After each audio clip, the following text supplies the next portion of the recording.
College छात्रा ने घर पर ही बच्चे को जन्म दिया, लेकिन बच्चा काफी डरावना था।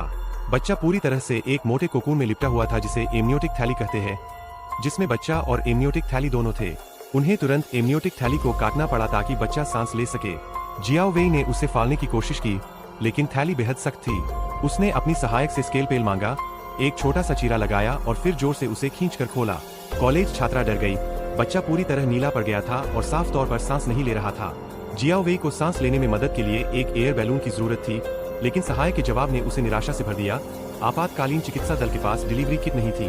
पिछला आपातकालीन प्रत्युत्तर देने वाला शायद आलसी रहा होगा और उसने उसे दोबारा नहीं भरा होगा। वे वायुमार्ग को कैसे साफ कर सकते थे? सहायक को अचानक प्रेरणा मिली और उसने एक सिरिंज निकाली। जियाओ वेई को सिरिंज से हाथ से सांस लेने का निर्देश दिया और फिर बच्चे को सुरक्षित रखने के लिए एक टूर्निकेट का इस्तेमाल किया।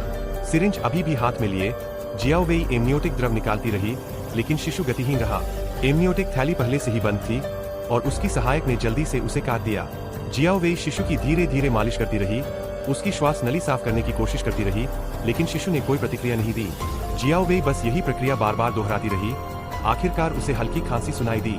उसने शिशु की मां को कुछ निर्देश दिए और तुरंत अस्पताल चली गई। शिशु की हालत अभी भी गंभीर थी।